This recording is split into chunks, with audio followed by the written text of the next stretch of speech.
سلام كما يتوعلو كبرى سماعتنا زهر ميدي ميديايو كاب زوريا هاجرات نورديك زرخبنا يوم حاصرت زيناتات حجينا باخم كنبلينا نمكتالكم نعدم شودنم فنلندن بحبار أبالنت نيتو كحتات أوعيد قريبو أب يوكرين جبنات كينات زفتسمو كحتات يوم تباهيلو شودن كاب تمركاسنت عات روسيا حارخت وص اللوا تباهيلو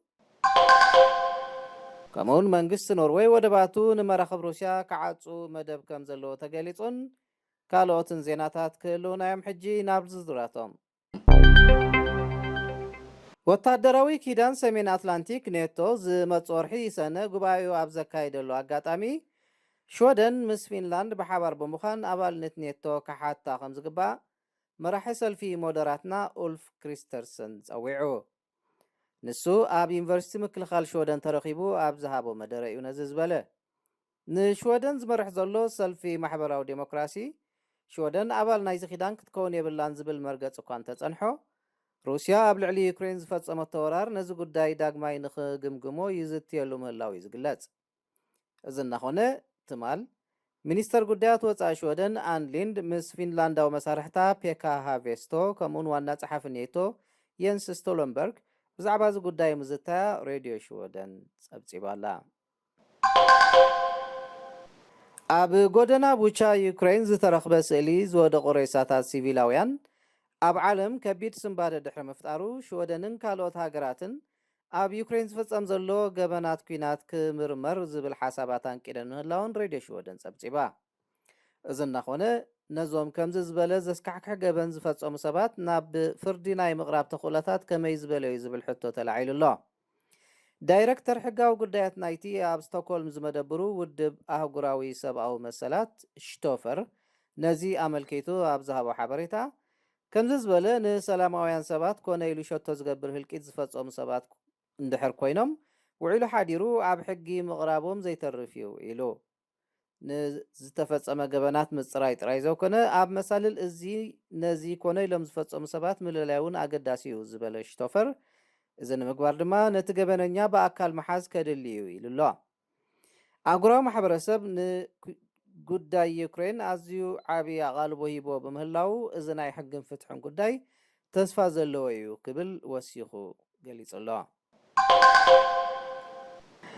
ኣብ ዩክሬን ዝካየድ ዘሎ ኩናት ኣብ ሩስያ ዝጸንሐ ናይ ጸዓት ተመርኳስነት ምግልጋል ዝብል ሓሳብ ኣዝዩ ህፁፅ ጉዳይ ገይርዎ ምህላው ሚኒስተር ኣከባብን ክሊማን ኣኒካ ስትራንሃል ገሊጻ ህዝቢ ሽወደን መኪና ንኽዝውር ኮነ ቤቱ ንኸምውቕ ኣብ ከም ሩስያ ዝመሰለ ሃገራት ክምርኮስ የብሉን ክትብል ኣኒካ ወሲኻ ኣብሪሃ ሽወደን ኣብ ናይ ንፋስ ጸዓት ተወሳኺ ወፍሪ ክትገብር ከምኡውን ነተን ናይ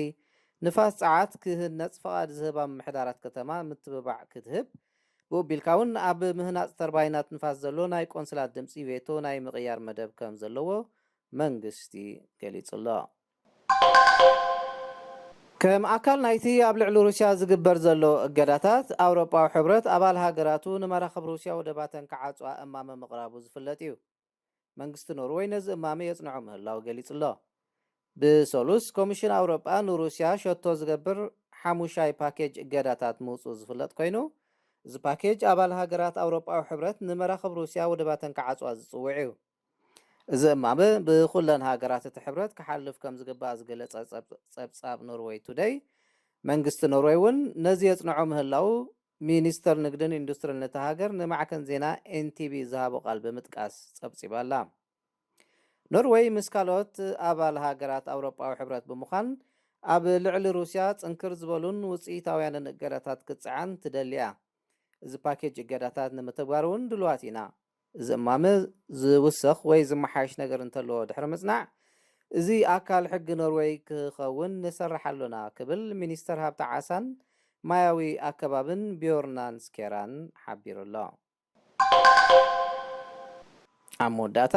ናብ ኔቶ ንጸንበር ዝብሉ ፊንላንዳውያን 61 ሚእታዊት በፂሖም 61 ሚእታዊት ፊንላንዳውያን ሃገሮም ናብ ወታደራዊ ኪዳን ሰሜን ኣትላንቲክ ኔቶ ክትጽንበር ድሌት ከም ዘለዎም ካብ መጋቢት 28 ክሳብ 30 ብካንታር ቲኤንኤስ ዝተኻየደ ዳህሳስ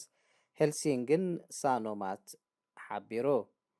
እዚ ናብ ኔቶ ምጽምባር ዝብል ሓሳብ ካብ ዝኾነ እዋን ንላዕሊ ሰፊሕ ህዝባዊ ተቐባልነት ረኺቡሎ ክብል እቲ ጸብጻብ ብጋዜጣታት ኣቢሉ ድሕሪ ዘካየዶ ዳህሳስ ኣመልኪቱሎ። ኣብ ዝሓለፋ 7 ክሳብ 12 መዓልትታት እዚ ደገፍ ብ7 ሚእታዊት ወሰኺ ምርኣዩ እውን ወሲኹ ገሊጹሎ። ብኻልእ ሸነኽ ነዚ ኣባልነት ዝቃወም ድምፂ ካብ 21 ሚእታዊት ናብ 16 ሚእታዊት ገዲሉሎ። ርብዒ ካብቶም ኣብዚ ዳህሳስ ዝተኻተቱ 1,080 ሰባት ኣብዚ ጉዳይ ርእይቶ ካብ ምሃብ ከም ተቆጠቡ እቲ ዳህሳስ ወሲኹ ገሊጹሎ። እምበር ክቡራት ሰማዕትና ብሃርመኒ ሚድያ ዝተዳለዉ ናይ ሕጂ ዜናታት በዚ ተፈጺሞም ኣለዉ። ስለ እተኸታተልኩምና ነመስግን። ሰላም